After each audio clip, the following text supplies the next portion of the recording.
지난주에 11장에서는 고린도 교회 전통 얘기와 성찬 예식에 관한 얘기였죠. 우리가 사회적 통념에 대해서 기본적인 자세를 갖추고 있어야 된다. 세상에 사회적 기본 통념이 있는데 그걸 너무 벗어나가지고 이질적인 삶을 살면 복음이 전해지는 게 아니라 복음이 이제 장애를 얻기 때문에 이제 그런 부분을 강력하게 이제 권고를 했어요. 성경적 근거를 들어가지고. 그래서 우리도 세상에서 살아갈 때 세상 사람들 앞에서 덕을 세우는 삶을 살아야 된다. 그리고 세상 사람들보다 더 도덕적이고 윤리적이어야 된다. 우리가 도덕적이고 윤리적인 것을 쫓는 사람은 아니지만 거룩이라는 말은 도덕과 윤리 그 위에 있는 차원이거든요. 그러니까 우리가 도덕과 윤리를 쫓는다는 얘기는 거룩의 윤리보다 낮은 것을 쫓는 거거든요. 우리는 더 차원이 높은 거를 쫓는 거잖아요.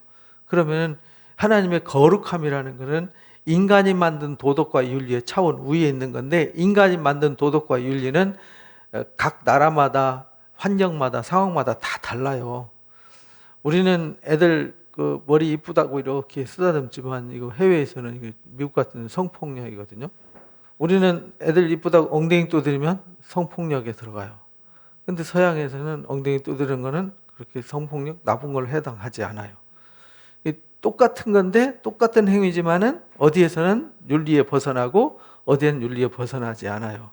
어디는 인사할 때 뺨을 때리는 게 인사예요. 근데 우리나라에서 뺨 때렸다가는 바로 이제 형사 고발 당하죠. 이렇게 턱 치고 하는 건데, 또 어느 나라에서는 만남 반갑다고 허깅을 하고 볼에 비비고 볼에 뽀뽀하고 이렇게 하는, 요즘 코로나 때문에 거의 없어져 가는데 그게 인사란 말이죠. 근데 우리나라에서는 그게 도덕과 윤리에 맞지 않아요. 옛날에 혜은이와 기록윤인가? 방송에서 나와가지고 한번 그랬다가 굉장히 스캔들에 휘말리고 막 이런 일이 있었잖아요. 이제 우리 세대만 아는 얘기입니다. 그게 뭐냐면 그 사회적 통념이 안 맞는 거죠.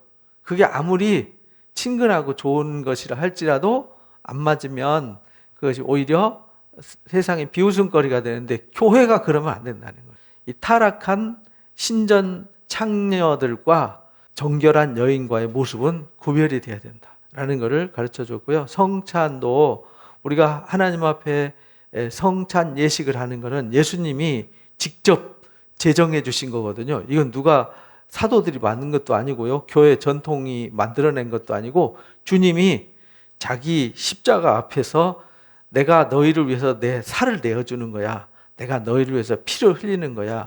그러니까 너희가 이 마지막 저녁 식사하면서 너희가 나를 기념해야 돼. 내가 이 땅에 와서 내가 너희를 위해서 내가 몸을 주었어. 내 생명의 피를 너희를 위해서 흘리는 거야. 이거 내가 다시 올 때까지 영원히 기념해야 돼. 이걸 가르쳐 주셨다는 거예요. 그러니까 이거는 해도 되고 안 해도 되는 게 아니라 주님이 주님 다시 오실 때까지 기념하라 하셨으니까 이건 주님의 명령이잖아요. 이건 사도들의 가르침이나 명령이 아니라 주님의 명령이기 때문에 이거는 꼭 해야 되는 거예요.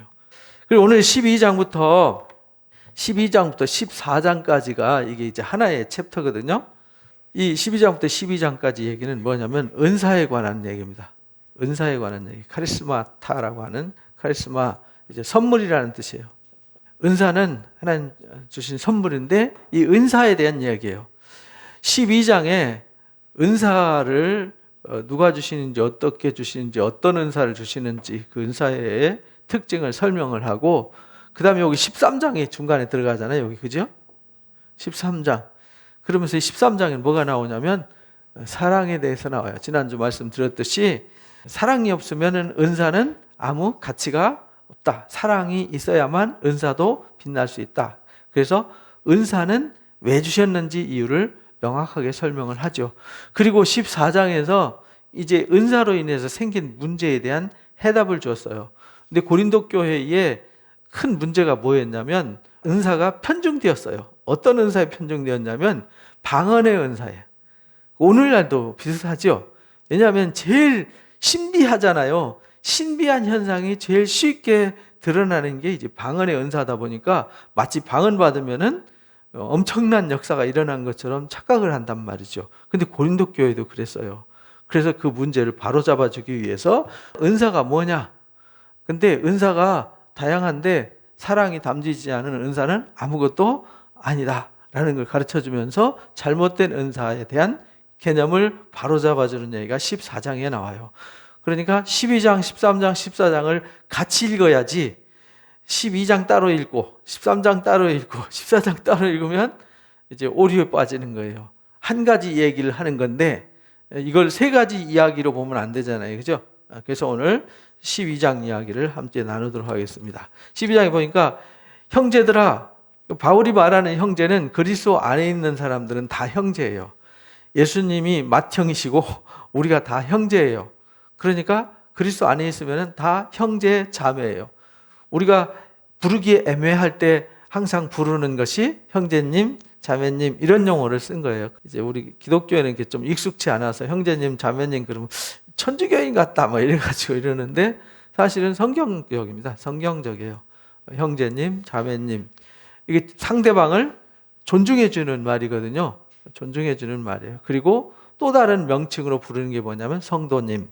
성도님은 모든 사람들한테 다 해당되는 거예요. 목사도 성도고 장로도 성도예요. 내가 명색이 장로인데 감히 나한테 성도라 그래? 나 권사야 무슨 성도 뭐 이러는 사람은 되게 무식한 사람이다 이렇게 보시면 돼요. 그러니까 그런 개념조차도 없으면 안 되잖아요. 그죠?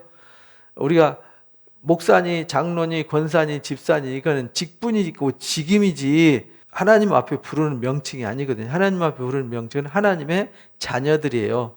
하나님의 자녀인데 똑같은 하나님의 자녀들이 모였으니까 형제, 자매가 되는 거고요.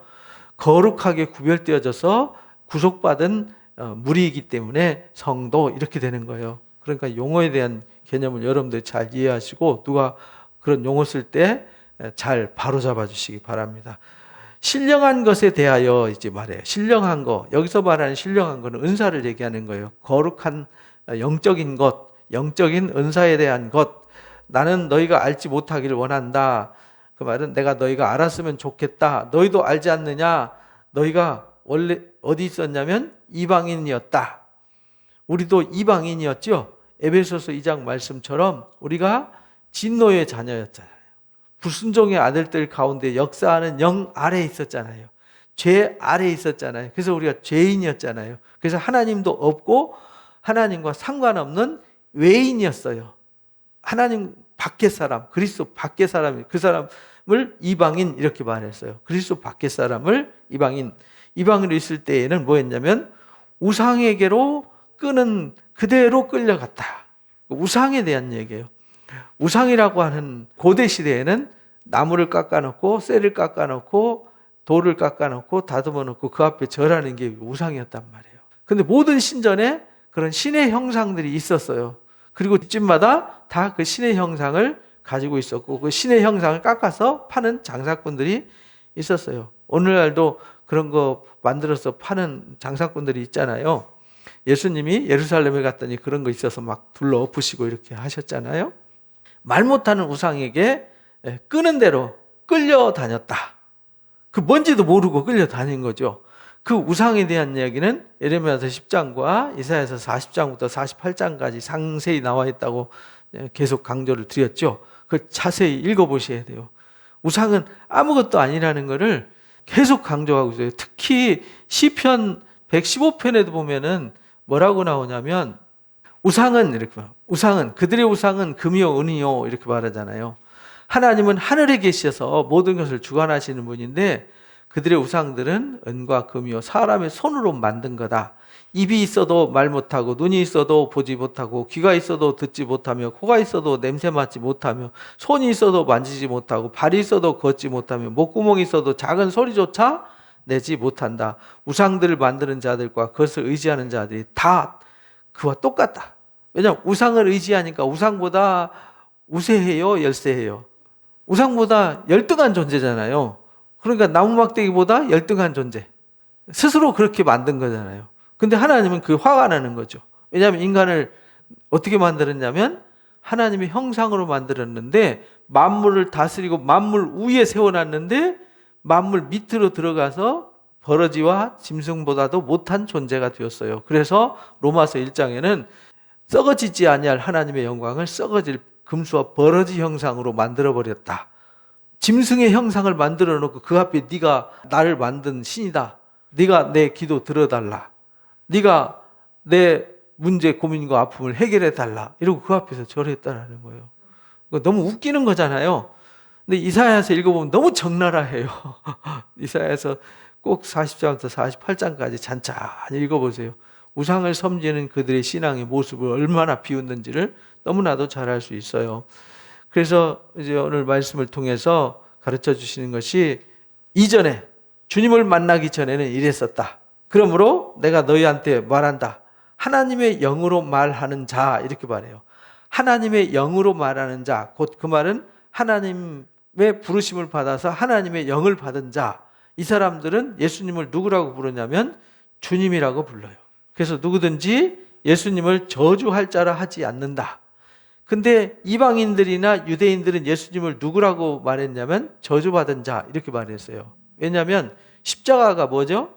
오늘날 우리는 십자가가 굉장히 거룩해 보이고 멋있어 보이지만 1세기 당시의 십자가는 뭐였죠? 저주의 상징이었어요. 저주받은 사람이 매달려 죽는 사형틀이었단 말이에요. 끔찍한, 아주 쳐다보기만 해도 소름이 돋는 끔찍한 거였어요. 그런데 바울이나 그리스도인들이 뭘 전하고 있죠? 십자가의 복음을 전하고 있단 말이에요. 십자가에 매달린 예수님을 믿어야 된다고 하니까 그들에게는 미련하게 보일 수밖에 없죠. 그래서 예수님을 저주할 자라고 했는데 성령 받은 사람들은 예수님을 저주할 자라고 하지 않고 누구라고 그래요? 주님이라고 부르게 되는 거다, 이렇게 말해요. 십자가에 매달린 예수님을 주님이라고 부르는 사람들은 누구냐면 거룩하게 구별된 하나님의 자녀들, 이렇게 되는 거예요. 너희가 이전에는 하나님이 없는 사람이었고 이방인이었다. 하나님과 상관없었는데 너희가 부르심을 받아서 성령을 받아서 우리가 주님을 주라고 부르게 되었다. 그러니까 그렇게 된 것도 뭘로 되었느냐? 성령으로 그렇게 되었다.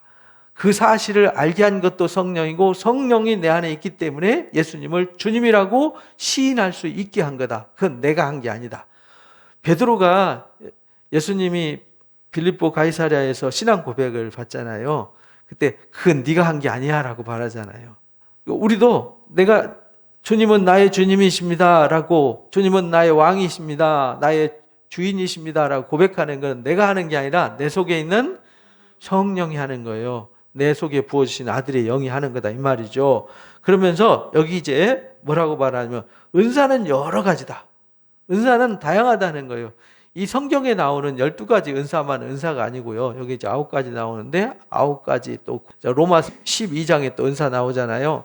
뭐 다 합쳐서 뭐 12가지, 뭐 20가지, 30가지 뭐 이렇게 말하는데 은사는 30가지도 더 되고 50가지도 100가지도 더 될 수 있어요. 왜냐하면 세밀하게 나누면 더 많아져요.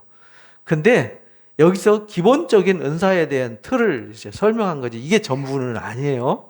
그러니까 은사는 다양합니다. 근데 성령은 같아요. 같은 성령이 은사를 주셨어요. 그리고 직분은 여러 가지지만 주님은 같아요. 그러니까 직분은 누가 맡겨주냐면 주님이, 은사는 누가 주시냐면 성령이. 그럼 또 사역은 여러 가지나 모든 것을 모든 사람 가운데 이루시는 분은 누구예요? 하나님. 사역, 일이죠, 일. 하나님의 일. 하나님이 이 땅에 오셔서 하시는 일. 그 일, 목적이 하나지요. 하나님이 이 땅에 오셔서 하시는 일은 죄인을 의인으로 변화시키는 일, 사망에서 생명으로 옮기는 일, 영원히 심판받을 자들을 하나님의 자녀로 세우는 일, 그래서 그들이 영생에 이르게 하는 일, 이것이 하나님의 가장 기본적인 목적이란 말이에요. 그래서 그 모든 것을 삼위일체 되신 하나님이 한다는 거예요. 성령 하나님과 예수님과 아버지 하나님이 이 일을 하시는데 지금 은사는 누가 주냐면 성령이 준다. 그러니까 은사도 같고 우리가 섬기는 주님도 같고 우리가 하는 일도 같은 하나님의 일을 하는 거예요. 그죠? 하나님의 일 따로 하고 예수님 일 따로 하고 성령 일 따로 하면은 큰일 나는 거죠. 같은 하나님, 같은 주님, 같은 성령에 의해서 은사도 받고 직분도 받고 사역도 하는 거다. 그러니까 우리는 그리스도 안에서 하나다. 한 그래서 형제 자매인 거다. 그래서 여기 은사를 설명하는데, 그래서 각 사람에게 성령을 주시는 이유, 성령을 나타내시는 이유, 성령이 나타나는 거지 내 것이 아니에요. 성령을 하나님 부어주셔서 성령이 선물을 주어서 그것이 드러나게 하는 거지 내가 그것을 나타내는 것이 아니에요. 그래서 각 사람에게 성령을 나타내시는 이유는 목적이 뭐죠? 유익하게 하려고. 개인적으로도 유익하게 하지만 여기 유익은 누구를 유익하게 하는 거냐면 교회를 유익하게 하는 거예요. 교회를 유익하게 한다는 말은 교회 주인은 누구죠? 하나님을 유익하게 한다. 하나님께 그래서 영광을 돌리기 위해서 하는 거다. 그러니까 은사를 받았는데 내가 하나님께 영광을 돌리지 못하고 교회에 유익을 끼치지 못한다. 그런 하나님이 주시는 은사가 아니다. 이런 말입니다. 왜냐하면 성령의 속성은 본능적으로 유익을 주게 돼 있어요. 근데 유익을 끼치지 않고 분란을 일으키고 갈등을 만든다. 그건 성령의 은사가 아니에요. 다 이상한 거 받은 거예요. 잘못 받은 거죠. 그래서 성령께서 이제 어떤 사람에게는 지혜의 말씀을 주세요. 어떤 사람에게는 같은 성령으로 지식의 말씀을 주세요. 이 지혜의 말씀과 지식의 말씀은 같은 건데 어떻게 다르냐면 지혜의 말씀은 이미 내가 지식을 가지고 있어요. 그런데 그걸 꺼내서 실제적으로 가치 있게 사용하는 거, 이걸 이제 지혜의 은사. 우리가 그래서 말씀을 아는 걸 가지고 사람들과 관계를 잘하고 또 말씀대로 잘 살아서 하나님의 뜻이 이 땅에 이루어지도록 나의 삶을 통해서 하나님의 영광이 비춰지게 하는 삶을 살게 하는 것이 뭐냐면 지혜예요. 근데 지식의 말씀은 뭐냐면 쉽게 말하면 인포메이션이에요. 정보죠, 정보.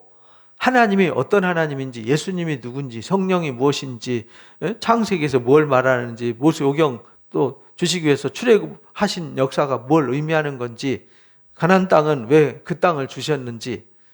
그래서 이게 지식의 말씀은 그런 겁니다. 하나님의 말씀이 무엇인지, 복음이 무엇인지, 로마서를 통해서 하나님이 우리에게 무엇을 가르쳐 주는지 이걸 알아야 되잖아요. 이 지식의 말씀이 있어야 되는 거죠. 어떤 사람은 그거를 빨리빨리 알아요. 어떤 사람은 말씀을 조금 들었는데도 그 말씀을 잘 활용하고 그 말씀을 능력 있게 사용해요. 이 사람은 지혜의 말씀을 가진 사람이고 어떤 사람은 누구에게 잘 가르치고 전해주는 지식이 있는 사람이고 또 다른 사람에게는 같은 성령으로 믿음을 주셨어요. 어떤 사람은 다른 사람 믿으려고 하는데 안 믿어지는데 어떤 사람은 그냥 아멘 하고 그냥 그렇게 된 줄로 믿고 살아요. 그냥. 신기하지 않습니까? 이게 믿음의 은사예요. 저는 믿습니다 하고 돌아서도 진짜 그렇게 하실까? 안 들어주시면 어떡하지? 근데 어떤 사람은요, 믿음이 이 은사잖아요. 하나님 주신 은사. 아멘 주신 줄로 믿습니다. 한나처럼 엘리 제사장이 축복했더니 아멘 하고 갔는데 진짜 애가 생겨버렸잖아요. 주신 줄로 믿고 갔더니 또 두 번째 이제 사무엘 갔다가 하나님 앞에 드리고 또 축복했더니 아멘 했더니 자식 5명을 더 주셨잖아요. 이 믿음이란 말이죠. 혈루병 앓던 여인이 주님 옷자락만 만지면 낫겠다 하면서 다가가는 이게 믿음의 은사란 말이에요. 근데 주님을 따라가는 사람들도 다 주님 만나서 낫고 싶었고 뭔가 능력을 보고 싶었는데 주님을 떠밀면서 만진 사람들이 한두 분이겠어요. 그죠? 근데 주님 옷자락 만졌던 그 여인만 능력을 경험했단 말이에요. 이게 믿음의 은사라고요. 그래서 믿음이 있으면은 산도 옮길 수 있다. 뽕나무를 바다에다 심을 수도 있어요. 그죠? 어떤 사람에게는 한 성령으로 병 고치는 은사를 주셔서요. 성경에 이제 사도들 통해서도 많이 나타났잖아요. 그런데 요즘은 이제 병 고치는 은사가 많이 안 나타나요. 왜냐하면 병 고쳐달라고 열심히 기도해서 하나님 약을 주셨거든요. 열심히 기도했더니 의술을 가르쳐 주셨어요. 의사를 보내주셨다고요. 약을 주셨어요.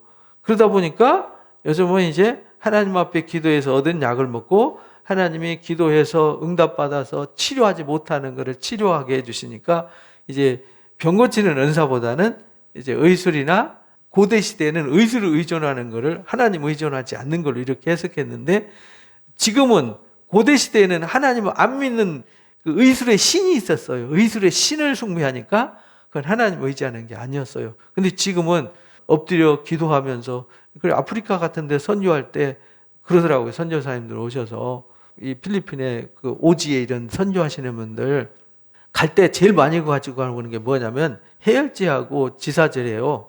왜냐하면 한번 설사병 걸리면 오지에서는 죽어요. 특히 열대지방에서는 설사 탈수 증세로 장염 한번 걸리면은 방법이 없어요. 죽어요. 위험합니다. 그만큼. 그래서 열병이 걸리는 게 위험하죠. 우리 사도행전 28장에 멜리데 섬에서 보블리오 주장 그 집안 어르신 열병 걸린 거 바울이 고쳐서 복음을 전하는 역사도 있었잖아요. 해열제 하나 주면 뚝 떨어지잖아요. 근데 그 해열제를 먹여서 나오면요, 이 사람은 신처럼 섬진다는 거예요. 그때 누구 이름으로 주느냐? 예수님의 이름으로 주는 거예요. 기도하고 예수님의 이름으로 먹이니까 누가 준 거예요? 예수님이 준 거예요. 그러니까 그들이 누굴 믿어요? 예수님 믿게 되는 거죠. 열이 나가지고 해열제 먹이고 지사제 먹고 이렇게 해서 선교를 한다는 거예요. 그래서 그 얘기 선전사님들 얘기 듣고 맞아. 약도 누가 주셨어요? 하나님 주셨어요. 이 곰팡이병 치료 못 해가지고요, 사람이 상처나면은 페니실린 항생제 없으면은 힘들잖아요, 그죠? 그 항생제 개발한 것도 우연히 개발하게 된 거잖아요.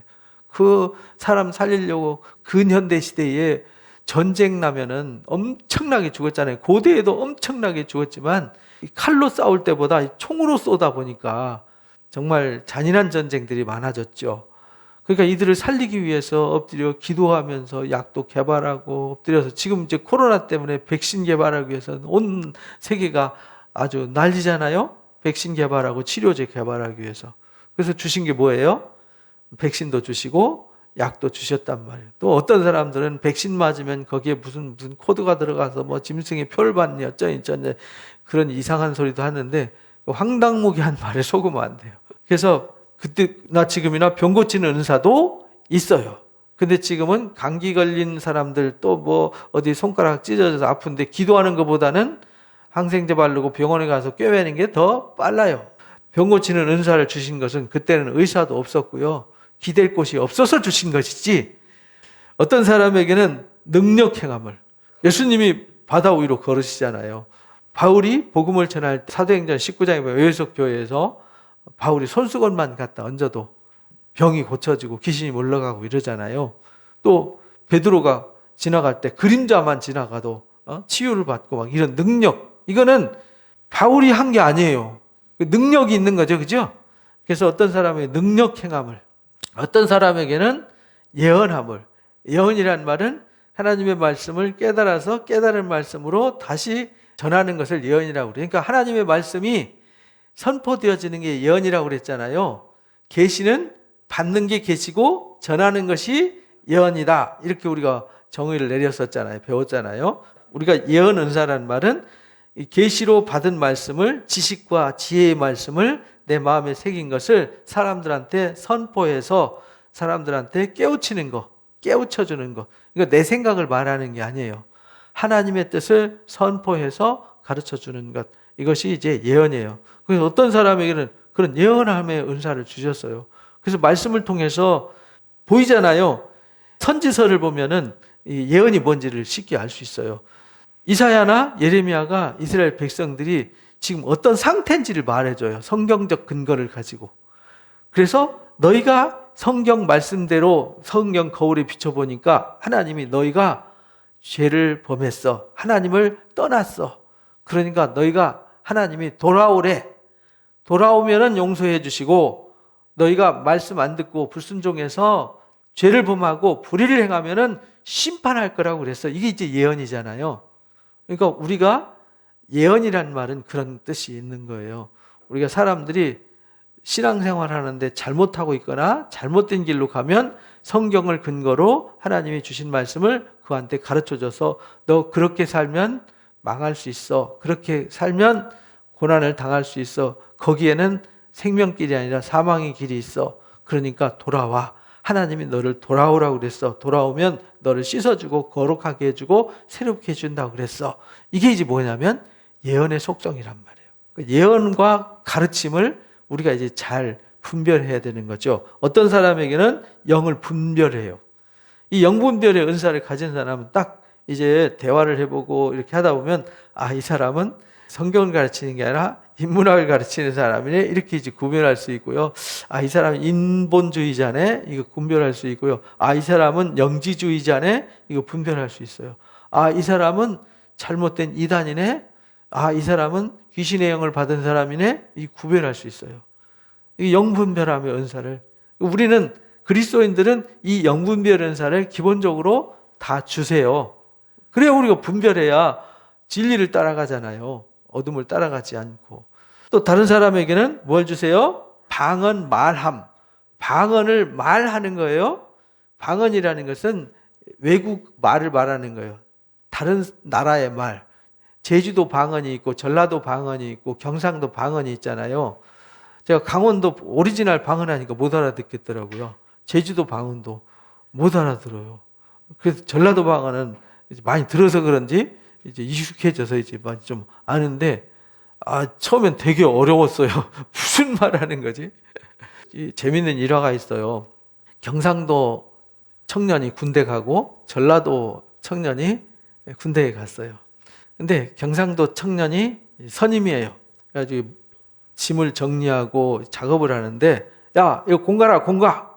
빨리 밑에 공가, 공가. 그러니까 공가는 게 뭐예요? 고인다는 뜻이잖아요. 공가, 공가. 그러니까, 예? 공구랑 공가. 그러니까, 뭐라고요? 그러니까, 그 다음엔 뭐가 나가겠어요? 주먹, 공가라 그랬잖아, 자식아. 하면서 이래가지고 얻어맞았다는 그런 일화가 있어요. 방언이니까 못 알아듣잖아요. 성량을 불꽉이라고 그래요. 제 친구가 제주도에 살아서 고등학교 때 제주도 방을 많이 배웠는데 많이 잃어버렸어요. 독새끼라고 그래요. 독새끼가 뭐 달걀 독새끼라고 그러더라고요. 그래서 참 어려운 말이다. 그래서 제주도 방언 막 말하니까 하나도 모르겠더라고요. 이게 방언이라고요. 그 사람들이 알아듣게 하는 거죠. 왜 방언을 주셨냐면 그들한테 복음을 전하기 위해서. 오순절날 그래서 여러 나라의 방언을 주셔서 제자들이 나가서 여러 사람들이 자기 나라 말로 복음을 듣잖아요. 이 방언과 하나는 영적인 방언이 있어요. 이 방언은 두 가지거든요. 복음을 전하기 위해서 외국말하는 외국 방언이 있고 영적인 방언이 있어요. 근데 요즘 방언은 외국 언어 방언보다는 다 영적인 방언이에요. 그러니까 이 영적인 방언은 영이 기도를 하기 때문에 내 마음의 열매는 없어요. 그리고 해석을 하지 못하면 교회에도 아무 유익이 없어요. 내 마음의 열매도 없고 아무에게도 유익을 주지 못하고 아무도 깨우치지 못해요. 그러니까 그런 방언은 혼자 기도해라 이렇게 말해요. 공중 앞에서는 하지 말아요. 나중에 14장에서 배워요. 그 방언 얘기는 14장에 가서 하겠습니다. 어떤 사람에게는 방언 무함을 주죠? 통역함을. 그래서 통역하지 못하면 대중 앞에 공중 앞에서는 하지 말라는 거예요. 혼자 골방에서 하라는 거예요. 근데 우리는 뭔 말인지도 모르고 아무 데서나 막 방언하잖아요. 이 방언도 그래서 분별력 있게 해야 되는 거죠. 이 모든 일은 같은 한 성령이 행하셨어요. 그러니까 은사는 지혜의 말씀을 주시든 지식의 말씀을 주시든 또 믿음을 주시든 또 병 고치는 은사를 주시든 능력을 행하든 예언을 하든 영을 분별하든 또 방언을 하든 통역을 하든 다 누가 주셨어요? 성령이 주셨어요. 성령이 행하사 그의 뜻대로 나눠주셨어요. 이건 성령이 원하는 자들에게 뜻대로 나눠준 거지 내가 원한다고 다 받을 수 있는 것은 아니에요. 그래서 어떤 분이 그러더라고요. 뭐 성령 집회 가가지고 방언 다 받았는데 나만 방언 못 받았다고. 근데 꼭 다 줄 필요는 없는 겁니다. 때를 따라서 그 필요한 사람한테 주는 거죠. 근데 요즘은 잘못 배우는 룰루랄라 따따붙다 방언도 있어요. 그래서 잘 분별하셔야 됩니다. 어디 가면요 방언 받으라고 할렐루야 할렐루야 룰루랄라 룰루랄라 따라해보라고 해가지고 따라하다가 방언 받는 사람 있잖아요. 그런 방언은 잘못된 방언이에요. 엎드려 기도하면은 하나님이 주세요. 성령으로 주시는 거라고요. 따라해서 되는 게 아니고요. 그 이상한 뭐 은사 집회 한다고 그런데 쫓아다니시면 안 돼요. 그냥 여기서 기도하셔도 하나님이 필요하면은 주세요. 문제는 기도 안 해서 그렇지.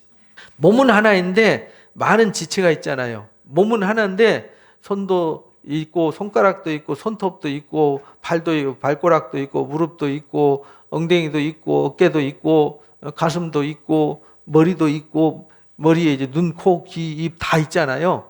지체가 여러 가지잖아요. 근데 몸이 지체가 많지만 한 몸이다. 한 몸인데 지체가 많고 지체가 많은데 한 몸이에요.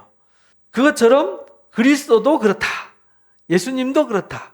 말은 우리가 유대인이나 헬라인이나 종이나 자유인이나 다 똑같아요. 구별하지 않고 한 성령으로 세례받았어요. 그래서 우리가 같은 성령으로 세례받아서 죄사함을 받고 우리가 하나님의 자녀가 된 거죠. 어떤 사람은 이 성령이, 어떤 사람은 저 성령이 아니라 성령은 하나예요. 성령은 둘이 될 수 없어요. 또 다 한 성령을 마시게 하셨느니라. 그러니까 성령은 마신다 이렇게 표현했어요. 예수님도 입에서 생수의 강이 나온다.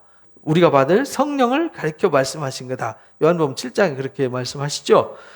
몸은 한 지체뿐만 아니라 여럿이다.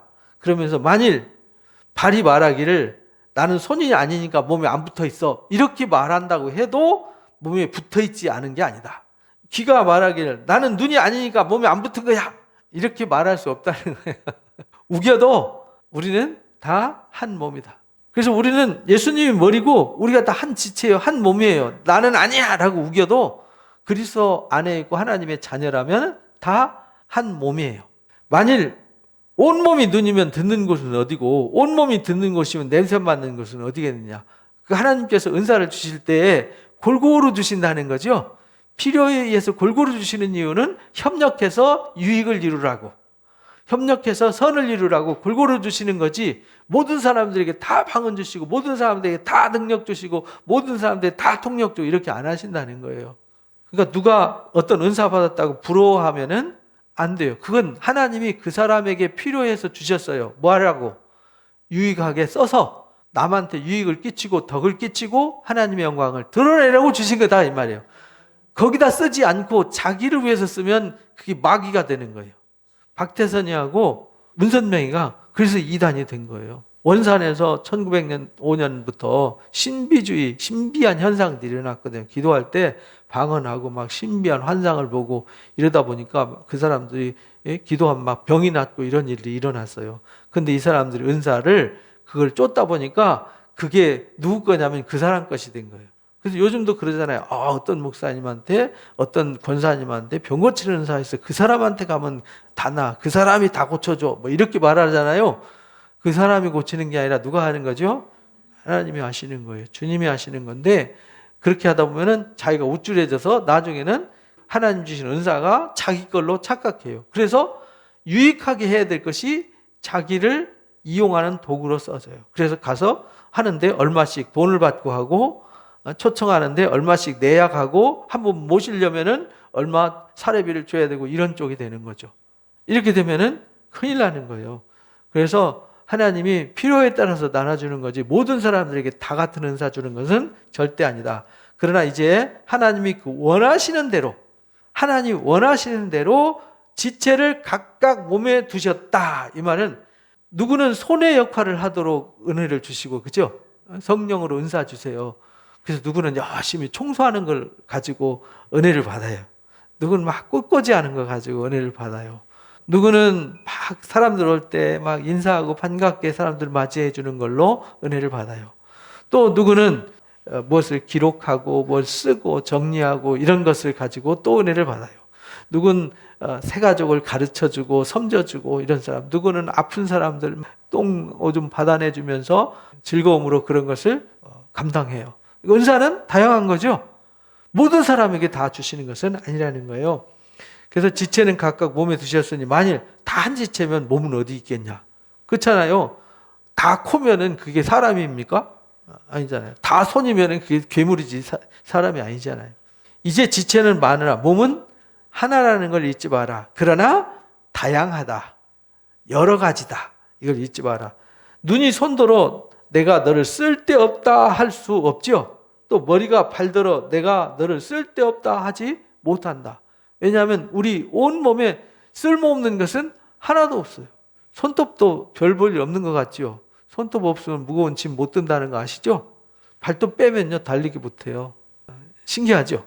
귀에 달팽이관 그 하나 흔들리면 사람이 서서 걷지 못해요. 달팽이관 눈에 보이지도 않잖아요. 속에 조그마한 거란 말이죠. 근데 그게 이 중심을 잡아준단 말이죠. 그래서 거기 이석증이라고 그러죠.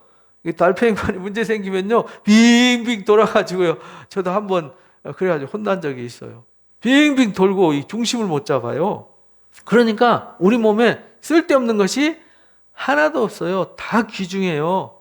이 피부 하나도요, 중요해요. 이 피부도 2층, 3층 구조로 돼 있잖아요. 그래서 화상도 1도 화상, 2도 화상, 3도 화상 그러잖아요. 1도 화상은 이 표면이 익은 거예요.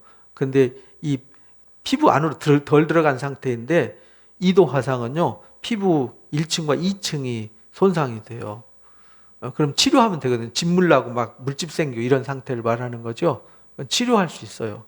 근데 3층은 아예 피와 지방과 아예 근육까지 다 타버린 상태예요. 그러면 피부가 호흡을 못하기 때문에 감각이 없어요. 아픈 줄을 몰라요.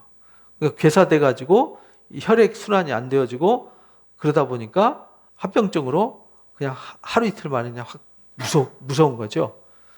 그러니까 우리 몸이 피부 하나도 하나님이 다 숨쉬고 혈관 하나도 다 순환하면서 이 에너지를 공급하도록 역할을 다 주셨어요. 하나도 버릴 게 없어요. 다 소중한 거죠. 그러니까 교회 안에 성도들은 우리가 볼 때는 별 볼 일 없는 사람 같고 맨날 앉아서 뒤에서 졸다 가는 사람 같아도 그 사람도 교회에 필요한 사람이다 이 말이에요. 아무도 하나님 보실 때에는 다 유익한 사람이다. 그뿐 아니라 더 약하게 보이는 몸의 지체도 도리어 요긴하다. 우리 몸에 덜 귀히 여기는 그것들을 더욱 귀한 것으로 입혀주며 우리 몸에 아름답지 못한 지체는 더욱 아름다운 것을 얻는다. 그래서 몰랐을 때는요, 그 뭐 중에 이랬는데 달팽이관 하나가 죽고 살리고, 우리가 혀 하나에 입맛을 잃어버리면요, 내가 뭘 먹는지도 모르고 먹어요. 식도 하나 고장나도요, 난리가 나요. 또 이 역류해가지고 식도에 한번 걸려보셨나요? 아, 가슴 타지요. 가슴 탑니다. 엄청 고통스럽죠. 장기 하나, 췌장 하나 망가지면요, 당뇨병으로 난리 나잖아요. 인슐린 분비 안 돼가지고. 우리가요, 몰랐을 때는 중요한 줄 몰라요. 그죠? 근데 알고 나면, 야, 그 장기가 그렇게 중요했나? 이렇게 되는 거죠. 우리 몸의 아름다운 지체는 그럴 필요가 없다. 눈에 보여지고 막 화려한 것은 그럴 필요가 없다는 거예요. 오직 하나님이 몸을 고르게 하여 부족한 지체 중에 귀중함을 더하셨다. 모를 때에는 아무것도 아닌 것 같아요. 머리카락 하나도요, 소중한 거. 눈썹 하나 이것도 왜 만들어 주셨지? 여기 물 흐를 때요, 옆으로 이렇게 흘러가라고 주시고. 이 눈썹 여기 먼지 들어가지 마라고. 코털은 맨날 깎아야 되는 거 귀찮게 왜 주셨나? 그거 먼지 걸러주지 않으면 우리 폐가 망가져. 다 필요해서 주신 거다 이 말이에요. 몸 가운데 분쟁이 없고 오직 여러 지체가 서로 같이 돌봐줘요. 그죠? 손은 발은 손을, 또 머리부터 발끝까지 온 몸에가 다 내가 눈이 돌아가면요, 눈이 움직일 때 온 몸이 같이 반응을 하게 돼 있어요. 눈이 돌아갔는데 몸과 생각은 따로 있는 병을 이제 파킨슨씨 병이라고 그러잖아요. 머리 지시한 대로 몸이 안 움직이는 거예요. 반응을 늦게 하거나 손발이 따로 노는 거죠. 굉장히 힘들어요. 난 앞으로 가려고 그러는데 발이 안 가요. 난 가려고 안 했는데 발이 먼저 가요. 손이 막 따로따로 움직여요. 무서운 병이잖아요. 근데 지금 우리가 정상적으로 말하는 대로, 행동하는 대로, 생각하는 대로 온 몸이 다 같이 하나의 목적을 가지고 활동을 한다는 겁니다. 이 몸의 신비를 가지고 교회의 신비를 설명하는 거예요. 왜냐하면 이걸 누가 만드셨죠? 하나님 만드셨죠. 우주도 정확하게 궤도를 돌잖아요. 그래서 이 인공위성 쏠 때 뭘 계산하죠? 궤도를 계산하는 거예요. 아무 데나 쐈다간 충돌이 나거든요. 비행기도 길이 있어요. 비행기도 길이 있는데 항로 길을 모르면요, 항공기 길이 부딪혀요. 지금은 이제 코로나 때문에 비행기가 좀 덜 뜨지만은 비행기가 하루에 8만 대, 10만 대씩 파리 때처럼 지구를 앵앵앵 하고 돌아다니거든요. 그거 통제 안 하면요, 공중에서 충돌합니다. 그래서 다 하늘에도 길이 있고요, 대기권 밖에도 길이 있어요. 지구가 도는 길도 있어요. 태양계가 우주를 도는 길도 있어요. 그 길 잃어버리면 충돌이 일어나서 파괴되는 거예요. 무서운 거죠? 그러니까 하나님이 우주를 만들듯이 이 몸도 우주처럼 만드셨어요. 그것처럼 영적인 하나님의 교회도 그리스도의 몸이기 때문에 그와 같아요. 그래서 교회가 뭐 하나 고장나면 뭐가 나타나냐면 통증이 나타나는 거예요. 몸이 어디 고장나면 뭐가 나오죠? 통증. 통증이 있다는 얘기는 병이 들었다, 고장났다, 교회가 어디 문제가 생겼다, 이 병든 거죠. 그러면은 빨리 치료를 해야 되는 거죠. 여기도 그래서 그 몸을 가지고 설명을 한 거예요. 만일 한 지체가 고통을 받으면 모든 지체가 고통받죠. 또 한 지체가 영광을 얻으면 모든 지체가 영광을 얻어요. 발로 공 하나 잘 차서 골대에다 공 몇 개만 집어넣어도 그냥 수십억씩 돈을 벌고 영광 받잖아요. 근데 발이 고생을 했는데 머리가 온 몸도 다 상을 받잖아요. 너희는 그리스도의 몸이라는 걸 잊지 말아라. 지체의 각 부분이다. 그러니까 우리는 각 지체란 말이에요. 당신은 쓸모없어 이렇게 말할 수 없다는 거예요. 나는 당신보다 우월해 이래도 안 된다는 거예요. 손이 발보다 우월한가요? 발이 귀보다 우월한가요? 아니 입이 코보다 우월한가요? 아니에요. 몸은 우월한 게 없어요. 다 소중해요. 교회 안에도 장로는 우월하고 권사는 우월하고 뭐 이제 들어온 새 가족은 뭐 우월하지 않고 아무 직분도 안 맡은 사람 우월하지 않고 이게 아니라는 거예요. 누군가 섬긴다는 얘기는 섬길 사람이 있으니까 섬기는 거지. 그렇지 않습니까? 가르친다는 얘기는 누구 가르칠 사람이 있어야 가르치는 거지. 다 가르치는 사람이면 누가 가르치면 뭘 가르쳐요? 누굴 가르쳐요? 그렇잖아요. 그래서 각 부분인데 우리는 다 중요하다. 우월한 것은 없다. 은사에 우월한 은사는 없어요. 다 하나님이 주신 선물이기 때문에 다 소중해요. 그리고 직분도 우월한 직분은 없어요. 필요에 따라서 주었을 뿐이에요. 사역도 어떤 것은 우월하고 어떤 것은 열등한 사역은 없어요. 다 소중해요. 이거 우리 그리스도 안에서 교회에서는요. 사고방식의 이 패러다임이 바뀌어야 돼요. 세상에는 누구는 우월하고 누구는 천박하잖아요. 그죠? 계급이 있고 계층이 있잖아요. 그리고 누구는 소외시키고 누구는 우월하고 이렇게 되는데 교회 안에는 그것이 있어서는 안 된다는 겁니다. 특히 은사에 대해서도 그렇다. 하나님의 교회 중에 교회에 며칠 세웠는데 첫째 제일 중요한 게 누구냐면 사도였어요. 사도는 누구냐면 보내셨다는 뜻이에요. 아포스톨로스라는 말은 보냄을 받은 자라는 뜻이에요. 아포스톨레 이제 보낸다 이런 말이거든요. 누가 보냈냐? 주님이 보냈어요. 누구의 이름으로? 주님의 이름으로. 그래서 마태복음 10장에 너희를 영접하면은 너희 영접하는 게 아니야. 너희를 보낸 나를 영접하는 거야. 나를 영접하는 것은 나를 보내신 아버지를 영접하는 거야. 이렇게 가르쳐 주셨잖아요. 그래서 사도는 그 당시에 최고의 권위가 있었어요. 그 다음에는 선지자요. 그 다음에는 교사요. 그 다음에 능력 행하는 거, 병 고치는 거, 돕는 거, 다스리는 거, 각종 방언을 말하는 거다. 그 외에 은사들 많이 있죠. 은사들 다양하게 많이 있는데 제일 중요한 거는 하나님이 복음의 증거, 하나님의 역사의 증거를 세우기 위해서 세운 사도와 선지자와 교사다. 그래서 교회가 중요하게 여기는 것은 누구를 중요하게 여겨야 되냐면 가르치는 사람들을 중요하게 여기고 가르치는 사람을 잘 세워야 돼요. 가르치는 사람이 잘못 가르치면 패망의 길로 가는 거예요. 여러분들 교회 다니면서 문제 생긴 사람들 많잖아요. 근데 대부분 보면은 뭐가 문제예요? 잘못 배워서.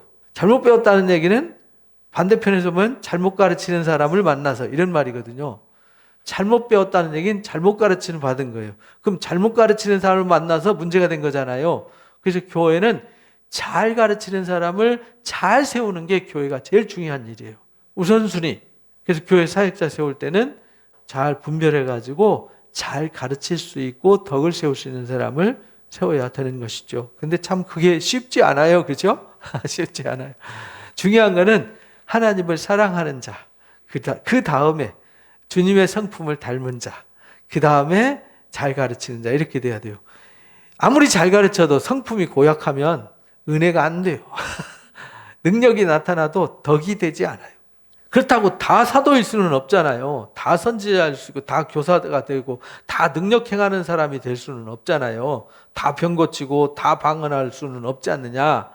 다 통역할 수는 없지 않냐. 그러니까 하나님이 각 사람의 필요를 따라서 은사를 주시는 것이다. 너희는 더욱 큰 은사를 사모해라. 그래서 우리가 더욱 큰 은사를 사모하는데 더욱 큰 은사가 뭐냐면 최고의 은사. 그 사랑으로 우리에게 주시는 게 뭐냐? 말씀이에요. 그러니까 말씀을 가르치는 은사를 예언한다. 그래서 14장에 예언하려고 힘써라 이렇게 가르쳐요.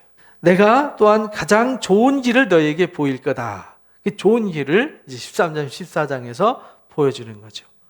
그래서 우리가 은사에 대한 오해가 없어야 됩니다. 은사는 성령이 주신다.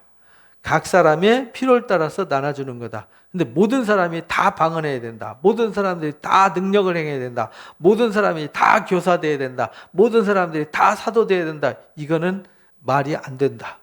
우리 몸이 손도 있고 발도 있고 코도 있고 귀도 있고 입도 있듯이 은사도 누구는 섬기는 일로, 누구는 가르치는 일로, 누구는 기도하는 일로, 누구는 병 고치는 은사로, 누구는 방언하는 것으로, 누구는 지혜의 말씀으로, 누구는 지식의 말씀으로, 누구는 긍휼로, 이렇게 이제 다 다르다라는 거예요.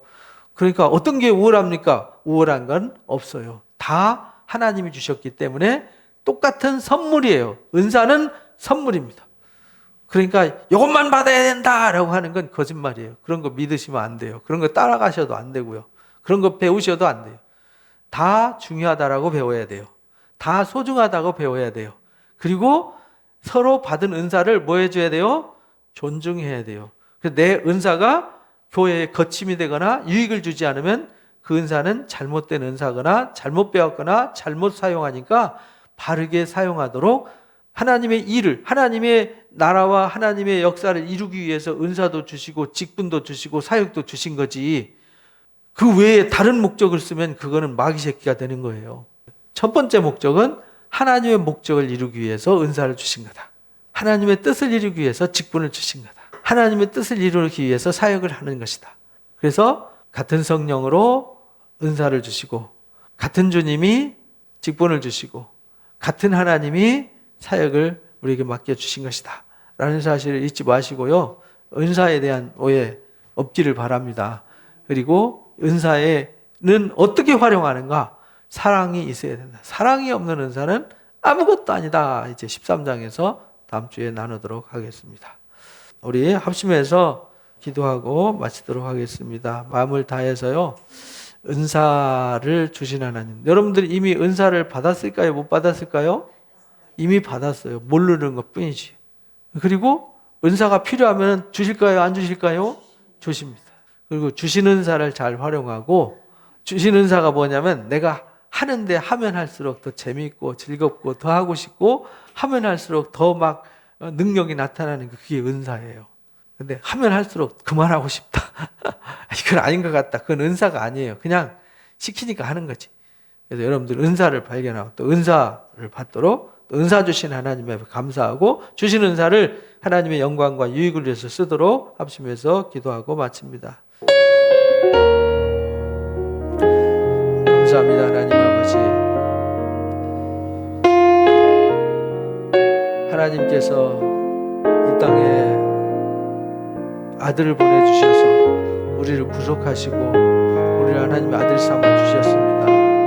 그 놀라운 복음의 비밀, 복음의 놀라운 사랑을 성령으로 알게 하시고 깨닫게 해주셨습니다. 그래서 우리가 성령을 받음으로 예수님을 주님이라고 부를 수 있고 또 주님을 하고 부르면서 주 안에서 살아갈 때 이제 하나님께서 성령을 통하여 각종 필요한 은사를 주셔서 교회를 유익하게 하고 하나님의 뜻을 이 땅에 이루어가는 귀한 역사에 귀하게 사용하라고 은사를 주신다는 사실 깨달았습니다. 주신 은사를 가슴에 새기고 주신 은혜를 가슴에 새기게 하여 주옵소서. 이미 우리는 예수를 믿음으로 그리스도 안에 머물면서 주 안에 살아갈 때 우리에게 필요한 은사를 다 주셨습니다.